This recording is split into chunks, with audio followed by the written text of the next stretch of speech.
Kau telah memilihku sebelum dunia dibentuk. Betapa aku bersyukur padamu, ya Tuhan Allahku. Kau telah memanggilku sebagai alat kerajaanmu. Betapa aku bersyukur padamu atas perbuatanmu.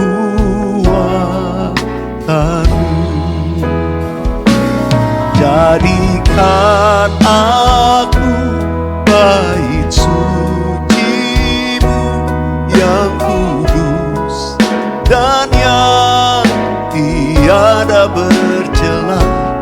Jadikan aku mesbah doa bagi keselamatan bangsaku.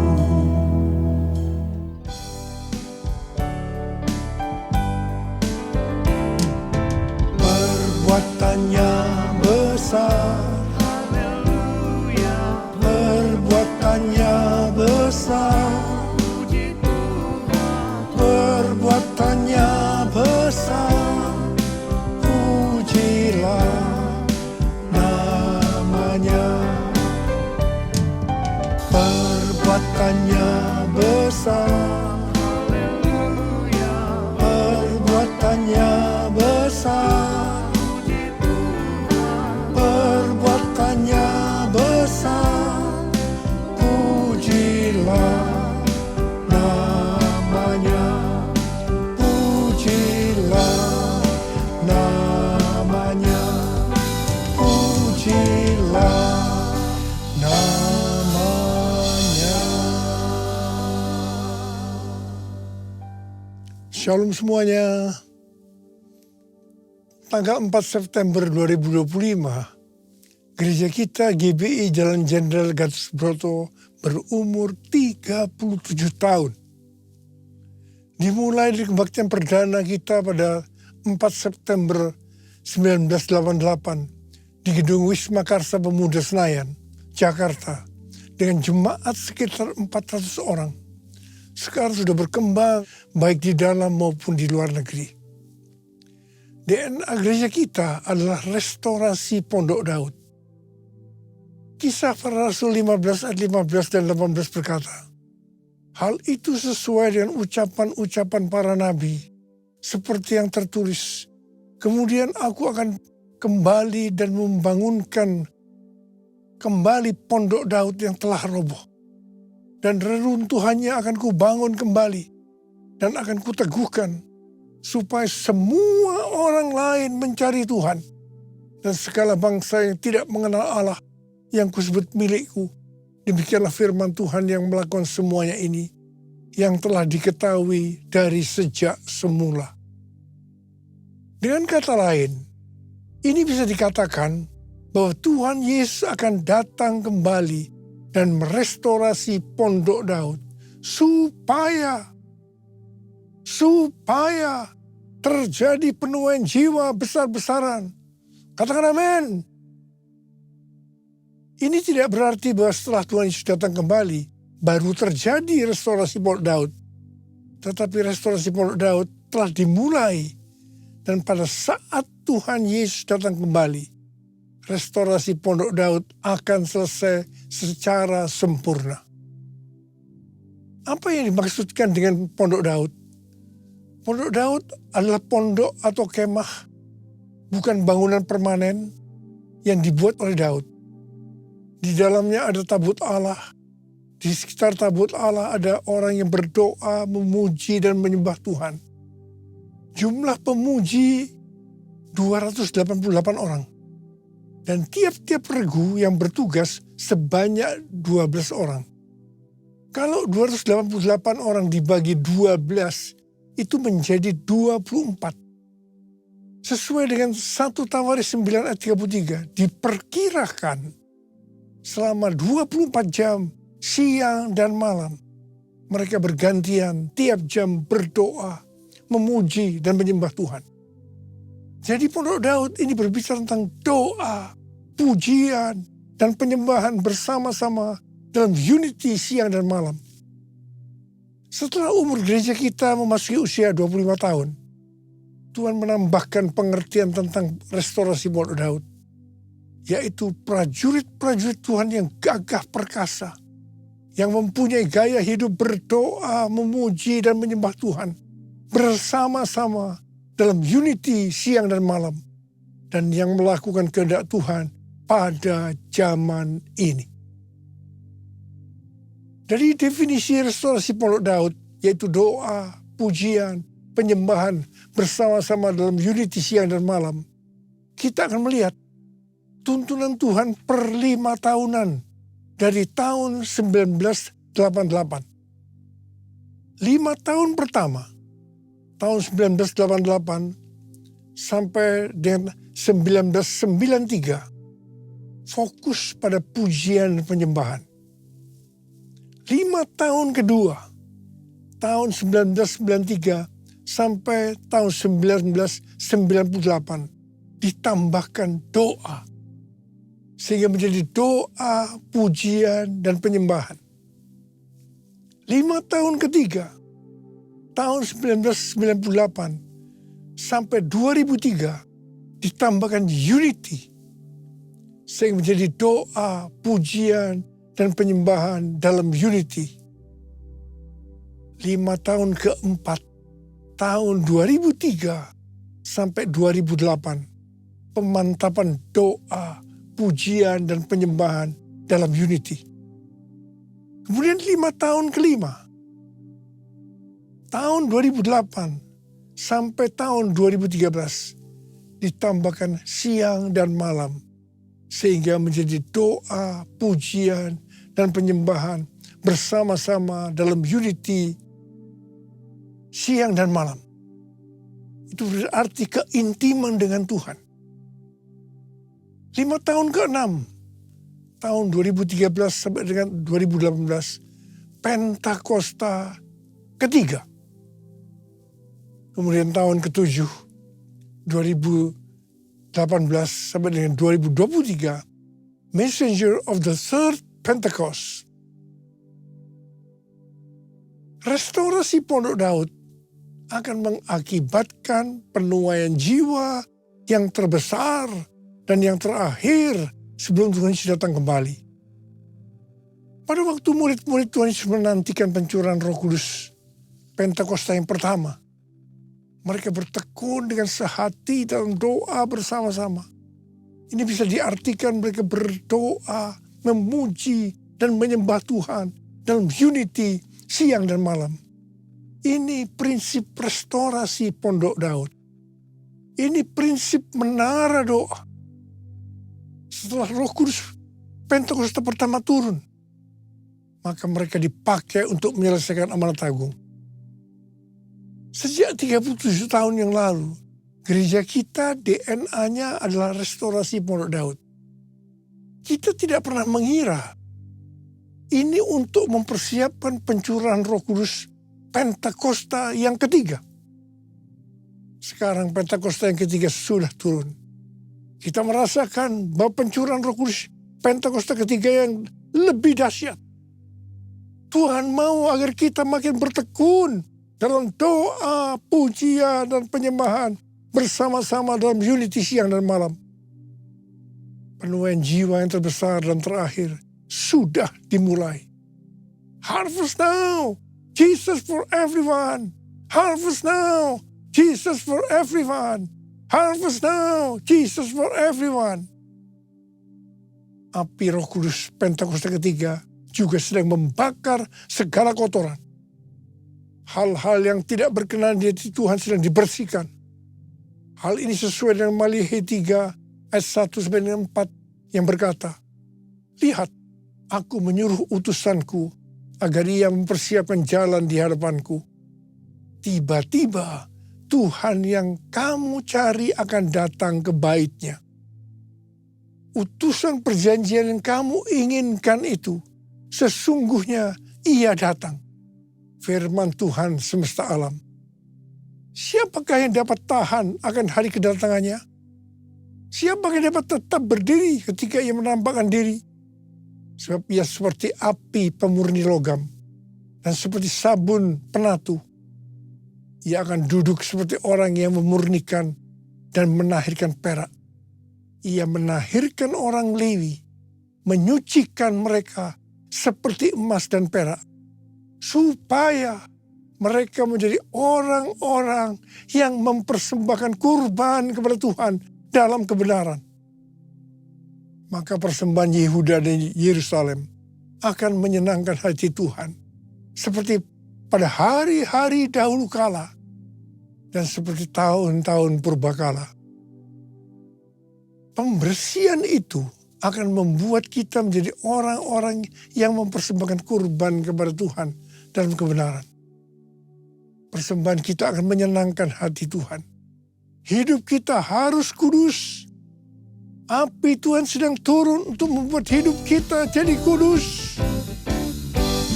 Api Pentakosta menyala. Api Pentakosta menyala. Api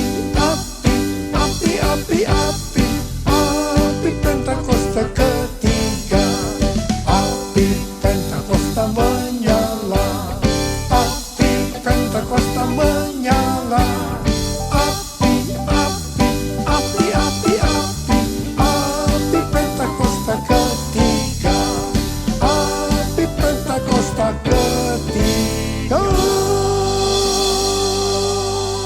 Kita bersama-sama dengan gereja-gereja di seluruh dunia percaya bahwa target untuk menyelesaikan amanat agung adalah tahun 2033. Perjalanan rohani kita sampai dengan tahun 2033 untuk menyelesaikan amanat agung bisa digambarkan sebagai berikut. Yang pertama, perjalanan bangsa Israel di padang gurun di bawah pimpinan Musa yang dipimpin tiang awan dan tiang api. Bilangan 9 ayat 18 sampai dengan 23 berkata, atas titah Tuhan orang Israel berangkat dan atas titah Tuhan juga mereka berkemah. Selama awan itu diam di atas kemah suci, mereka tetap berkemah. Ketika awan itu lama tinggal di atas kemah suci, orang Israel memelihara kewajibannya kepada Tuhan. Dan mereka tidak berangkat. Ada kalanya hanya beberapa hari awan itu di atas kemah suci. Atas titah Tuhan mereka berkemah dan atas titah Tuhan juga mereka berangkat. Ada kalanya awan itu diam hanya dari petang sampai pagi. Ketika awan itu naik pada waktu pagi, mereka pun berangkat. Baik pada waktu siang maupun waktu malam. Ketika awan itu naik, mereka pun berangkat. Berapa lama pun juga awan itu diam di atas kemah suci. Baik 2 hari, sebulan atau lebih lama. Orang Israel tetap berkemah dan tidak berangkat. Tetapi ketika awan itu naik, barulah mereka berangkat. Atas titah Tuhan mereka berkemah. Dan atas titah Tuhan juga mereka berangkat. Mereka memelihara kewajibannya kepada Tuhan.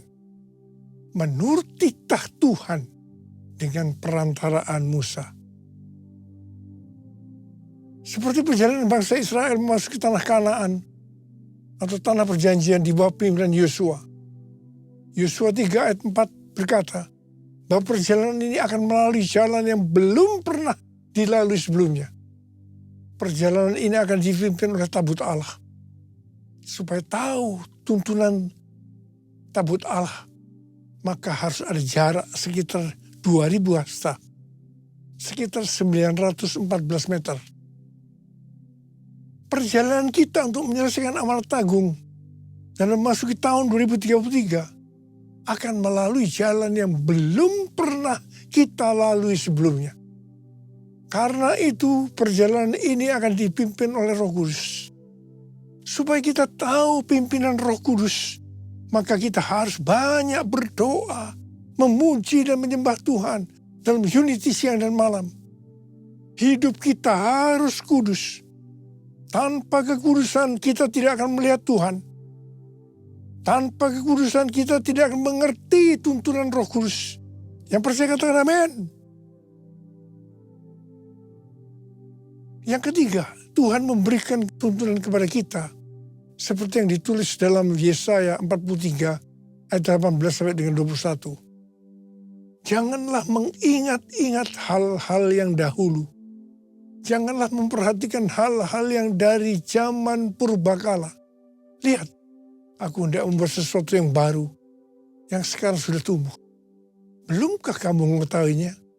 Ya, aku hendak membuat jalan di padang gurun, dan sungai-sungai di padang belantara. Binatang liar akan memuliakan aku. Serigala dan burung unta, sebab aku membuat air memancar di padang gurun dan sungai-sungai di padang belantara untuk memberi minum umat pilihanku. Umat yang kubentuk bagiku akan memberitakan kemasyhuranku. Di sini Tuhan memberikan kepada kita pengertian sebagai berikut. Cara-cara yang dipakai sekarang menuju tahun 2033 tidak sama dengan yang dipakai di zaman dulu. Sebenarnya Tuhan sudah menunjukkan kepada kita caranya. Hanya kita belum mengerti sepenuhnya. Membuat jalan di padang gurun dan sungai di padang belantara pada zaman itu merupakan sesuatu yang mustahil dapat dilakukan. Mungkin kita menganggap cara-cara yang dipakai sekarang ini tidak mungkin dilakukan. Tetapi bagi Tuhan tidak ada yang mustahil. Yang percaya katakan amin. Tuhan akan membuat air memancar di padang gurun dan di padang belantara. Jadi di tengah-tengah kegelapan yang menutupi bumi dan kekelaman menutupi bangsa-bangsa. Justru Tuhan akan mencurahkan Roh Kudus-Nya yang akan memenuhi umat pilihannya. Ini akan membuat kita semua bersuka cita dan umat Tuhan akan memberitakan kemasyhuran Tuhan. Umat pilihannya akan menyelesaikan amanat agung. Haleluya! Untuk menyelesaikan amanat agung sampai dengan tahun 2033, kita harus fokus kepada 3 hal. Yang pertama, tahun 2033. Yang kedua, harvest now. Yang ketiga, Jesus for everyone. Katakan amin. Jesus for everyone. Jesus for everyone. Jesus for everyone. Jesus for everyone. Jesus for everyone. Jesus for everyone. Jesus for everyone. Jesus for everyone. Ada seorang hamba Tuhan yang bernama Sitrot. Beliau adalah seorang penginjil televisi dan penulis buku. Sekaligus pemilik dan pembawa acara talk show It's Supernatural yang menampilkan kesaksian mujizat dan pengalaman supranatural. Dia banyak mempelajari kehidupan dari banyak hamba-hamba Tuhan besar. Dan dia menemukan bahwa satu rahasia besar di balik kuasa yang besar dari hamba-hamba Tuhan ini. Ternyata mereka punya satu kemiripan. Yaitu mereka punya kebiasaan berdoa berjam-jam dalam bahasa roh. Waktu dia bertanya kepada Yonggi Cho, dampak dia berdoa dalam bahasa roh 6-8 jam setiap hari. Yonggi Cho berkata, saya tidak mungkin punya gereja sebesar ini kalau saya tidak melakukan hal ini. Wow. Sudah lebih dari 1 tahun Tuhan menyuruh saya untuk lebih banyak berdoa dalam bahasa roh. Saya lakukan. Saya banyak berbahasa roh dalam setiap kesempatan. Saya diingatkan tentang Rasul Paulus yang berkata, "Aku berkata-kata dengan bahasa roh lebih dari kamu semua." Saya mulai digerakkan waktu minggu pertama bulan Agustus tahun 2025 di Balai Kartini, JIS. Dalam 2 kali kebaktian untuk berdoa dalam bahasa roh sebelum doa berkat. Ternyata Tuhan suruh saya melakukan hal yang sama di Modern Land pada minggu keduanya. Waktu itu Ibu Christina dapat penglihatan. Saya diberi mahkota dan tongkat serta jubah kerajaan berwarna ungu. Tuhan berbicara tentang otoritas untuk bangsa-bangsa. Pada bulan Agustus 2025, saya diberikan data tentang jumlah gereja, jumlah jemaat, dan jumlah kul. Saya terkejut karena kenaikannya sangat signifikan dibanding dengan data 1,5 tahun yang lalu. Saya tahu ini juga disebabkan saya lebih banyak berbahasa roh dalam kurun waktu itu. Hari-hari ini saya melihat gerakan Roh Kudus Pentakosta ketiga bertambah dahsyat. Saya juga melihat lebih banyak orang-orang termasuk para pemimpin yang berapi-api, on fire. Saya menggarisbawahi tentang perintah Tuhan untuk lebih banyak berbahasa roh kepada kita semua. Kalau kita mau melihat mujizat yang dahsyat, lakukanlah itu. Yang mau katakan amin. Curahkanlah kuasa-Mu Tuhan, mujizat terjadi di tempat ini. Curahkanlah kuasa-Mu Tuhan, mujizat terjadi sekarang ini. Mujizat terjadi sekarang ini.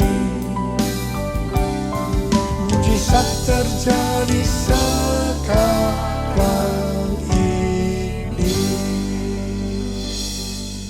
Tuntunan Tuhan kepada kita untuk Jesus for Everyone tahun 2033 dimulai di Amsterdam tahun 2023 dengan tema Everyone.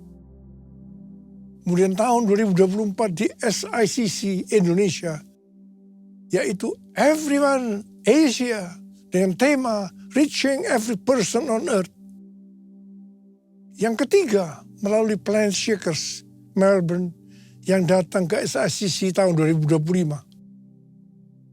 Kedatangan Planet Shakers bersama gembalanya, Pendeta Russell Evans dan istrinya Samantha, bukan kita yang mengundang, tetapi mereka mendapatkannya pada waktu acara Everyone Asia, bahwa mereka disuruh Tuhan datang di SICC untuk membawa api dan mengambil api. Kita mendapatkan tuntunan Tuhan melalui Pendeta Russell Evans yang berkata, "Saya di sini untuk mendeklarasikan, memperkatakan bahwa Pentakosta ketiga ada di sini, ada di sini. Gerakan Tuhan yang terbesar akan dinyatakan melalui kehidupanmu, kehidupanmu, kehidupanmu." Russell Evans dan tim datang membawa doa, pujian, penyembahan bersama-sama dalam unity siang dan malam. Dia melihat Pentakosta ketiga ada di sini. Artinya Pentakosta ketiga sedang turun. Kita harus banyak berdoa, memuji dan menyembah Tuhan dalam unity siang dan malam. Pentakosta ketiga akan turun lebih dahsyat. Dan ini akan mengubah kehidupan kita. Cara hidup kita berubah. Akan terjadi gerakan Tuhan yang terbesar.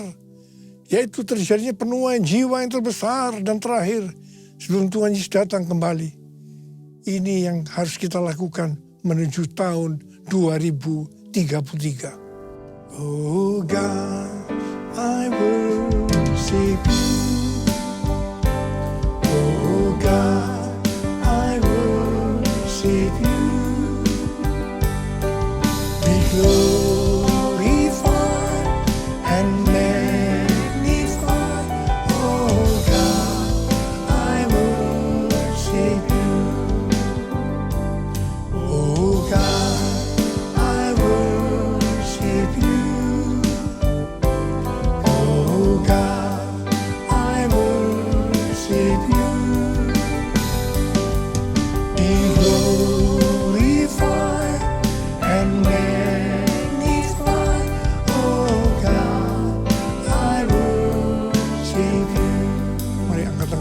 di hadapan Tuhan.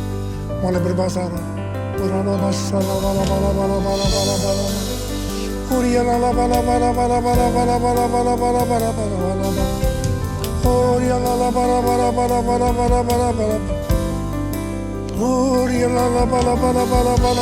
Terus berbahasa roh. Berbahasa roh.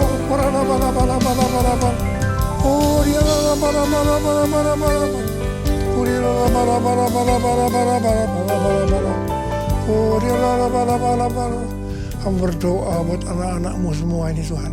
Pakai mereka, pakai mereka, pakai mereka. Cara hidup kami akan berubah ya Tuhan. Kami akan banyak memuji, menyembah Tuhan. Berdoa, memuji, menyembah. Roh Kudus Pentakosta dicurahkan lebih dahsyat lagi. Itu yang akan mengubahkan kami. Cara hidup kami berubah, berubah, berubah dalam nama Yesus, dalam nama Yesus, dalam nama Yesus. Oh Yesus, terima kasih. Ora la bala bala bala bala. Oria la bala bala bala bala bala bala. Oria la bala bala bala bala bala bala bala. Ora la bala bala bala bala bala bala bala bala. Jesus, Jesus, Jesus, Jesus, Jesus. Amin.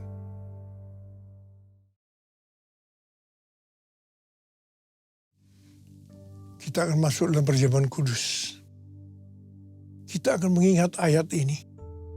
Sebab setiap kali kamu makan roti ini dan minum cawan ini, kamu memberitakan kematian Tuhan sampai Ia datang. Perjamuan kudus adalah perjamuan Tuhan Yesus sendiri. Setiap kali kita masuk dalam perjamuan kudus, Tuhan Yesus selalu berkata, biarlah ini menjadi peringatan akan aku. Karena itu, mari arahkan hati kita kepada kebaikan Tuhan. Supaya kita lebih mengasihi Tuhan Yesus. Kita lebih mengasihi satu dengan yang lain. Bapa, siapakah kami sebelum kami mengenal Engkau? Kami semua orang berdosa. Upah dosa adalah maut, mati. Tapi Engkau yang tidak berdosa telah dijadikan dosa oleh karena kami. Engkau harus turun dari sorga mulia. Mati ganti kami dengan penderitaan yang luar biasa. Sungguh kalau kami pikirkan betapa baiknya Engkau ya Aba. Engkau jadikan kami sebagai anak-anak-Mu. Engkau tuntun, Engkau bela, Engkau lindungi. Engkau berkati, Engkau hajar juga kalau kami salah. Itu Engkau ya Aba. Kita akan diberkati Tuhan melalui perjamuan kudus. Tapi Tuhan mau kita makan dan minum dengan cara yang benar. Karena itu masing-masing sekarang berdoa. Lihat keadaan dirimu masing-masing. Jangan menyimpan dosa. Kalau ada dosa yang Tuhan ingatkan, harus kita selesaikan.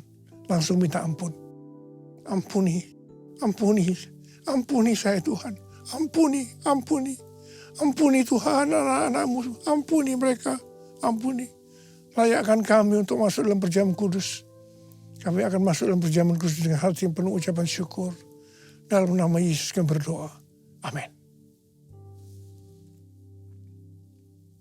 Mari angkat roti di tangan kanan kita tinggi-tinggi. Sebab apa yang telah kuteruskan kepadamu telah aku terima dari Tuhan. Yaitu bahwa Tuhan Yesus pada malam waktu Ia diserahkan mengambil roti. Dan sesudah itu Ia mengucap syukur atasnya. Dia memecah-mecahkannya dan berkata, inilah tubuhku yang diserahkan bagi kamu. Perbuatlah ini menjadi peringatan akan aku.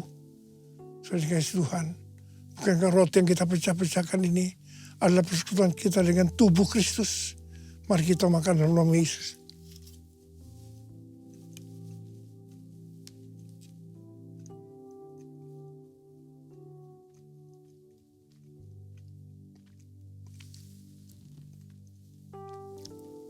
Angkat cawan di tangan kanan kita tinggi-tinggi.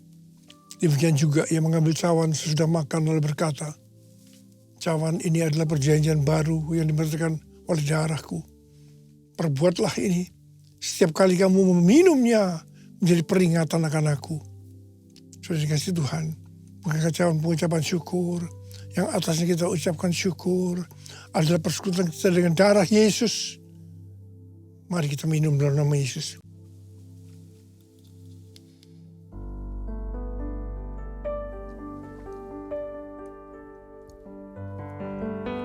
Angkat tangan kita di dalam hadapan Tuhan. Ucapan syukur dengan suara, jangan diam. Tuhan terima kasih, Tuhan terima kasih, Tuhan terima kasih, Tuhan terima kasih, Tuhan terima kasih. Oh, Yesus terima kasih, terima kasih, terima kasih. Terima kasih Yesusku, terima kasih Yesusku. Puji syukur hanya bagi Tuhanku. Terima kasih Yesusku, terima kasih Yesusku. Puji syukur hanya bagi Tuhanku. Terima kasih.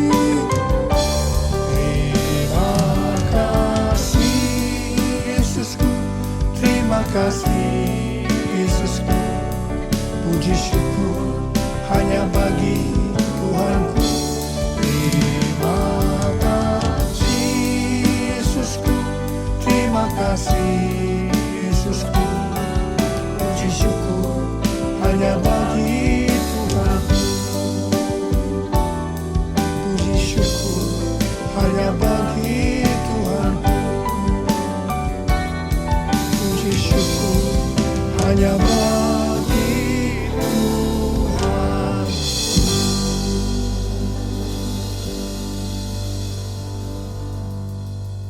Sekarang terimalah berkat Tuhan.